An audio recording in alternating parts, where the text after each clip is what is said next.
Hi everyone, my name is Corey, also known as GRC Corey, and in today's video we're going to be discussing another aspect of IT risk management, which is third-party risk management. And in today's cybersecurity landscape, third-party IT risk management is very crucial, as many organizations play a large part within supply chain with one another, and organizations rely on contractors, supply chain, and other organizations to function efficiently. And so later in the video, we're going to discuss more about third-party risk management, why it's crucial for businesses, and steps businesses can take today so they can effectively run their IT third-party risk management programs. Let's get started.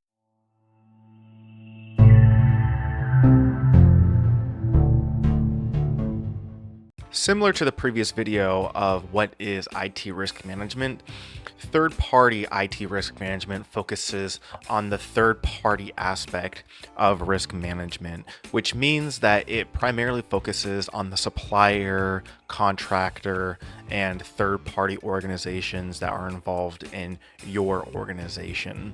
That's what it primarily focuses on. And in today's landscape, there are plenty of organizations that are in the supply chain that are intertwined with each other.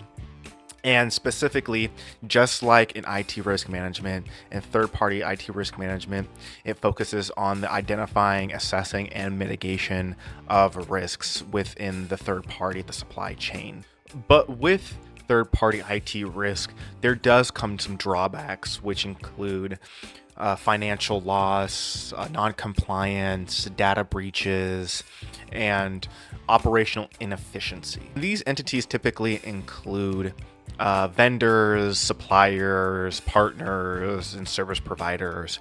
But what each and every one of these have in common is that they all carry their own risks of data breaches, operational inefficiency, and non-compliance. Examples of these risks typically include, for example, weak cybersecurity practices. If there are weak cybersecurity practices within these third parties, that could lead to data loss. Or likewise, let's say that one of these organizations does not practice compliance of standards and regulatory compliance.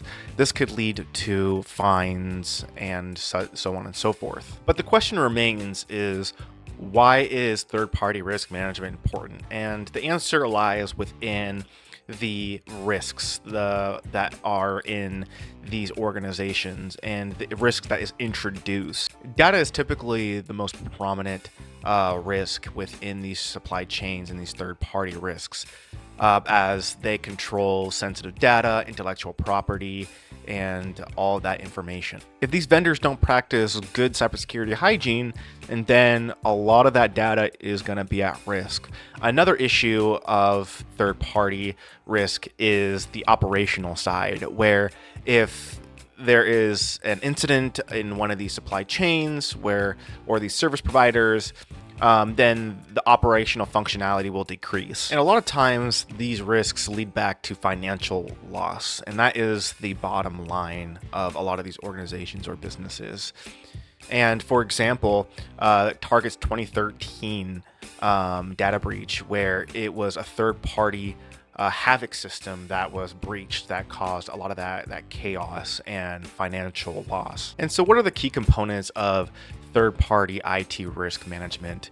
Typically, this includes risk assessments, onboarding practices, and due diligence. Starting with risk assessments play a key role within third-party IT risk management, as you want to conduct thorough risk assessments of these contractors, suppliers, whatever it is. You want to get a good idea of the risks that are going to be involved. Gather as much information about this third party as possible. Their financial health, their compliance and their standards. Are they being compliant? Or will they be compliant? How they run their operational business. Do they practice good cybersecurity hygiene? This is all the information that you're going to want to know about this third party before you get involved. After you gather this information, you're then going to analyze the information. And once you analyze the information, ensure none of these risks are going to impact your organization to a high level. And if they do, the impact is going to be minimal and you can continue having business continuity. After that you evaluated these risks, you're going to want to then have it on an ongoing continuous basis, because risks ever evolve constantly. So you want to stay up to date on the risks and ensure that they're not going to affect your business. Best practices and challenges of third-party IT risk management include the following. Just starting with best practices. So with best practices of third-party IT risk management, you want to do your due diligence and to ensure that all the T's are crossed and all the I's are dotted, and to ensure that you have proper and detailed signed SLA agreements and data sharing agreements. And from that, you want to separate what is your responsibility and what is not your responsibility. As well as best practices include continuous risk assessments to ensure that there are no risks that are going to affect your business greatly.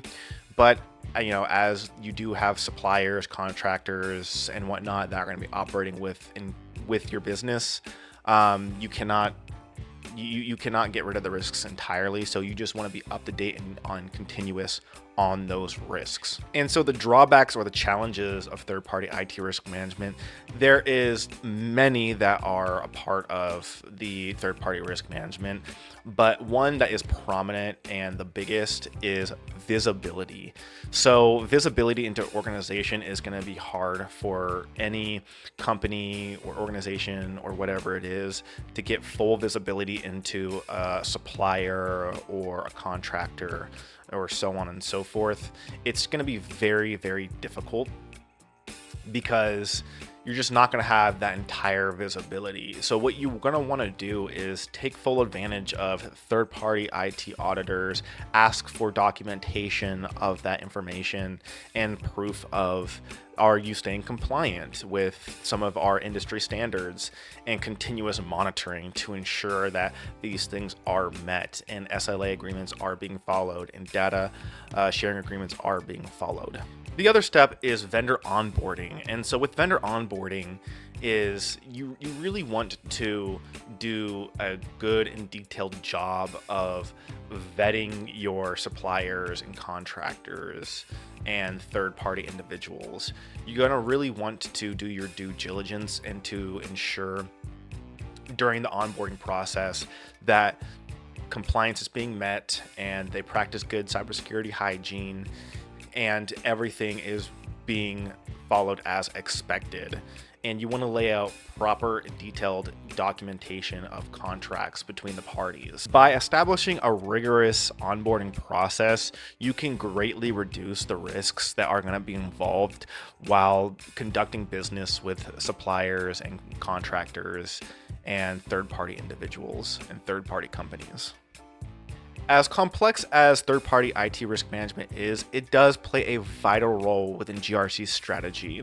And so this was all just a high-level introduction to third-party IT risk management. But I hope that this information did help and that some of the information can be adopted and applied into your organization to reduce any risks within the supply chain, contractors, and of such. And if you guys liked the video and you stayed this long, please like, share, and subscribe. As always, coffee up, and I'll see you in the next video. Take care. I like to be educated, but I'm so frustrated.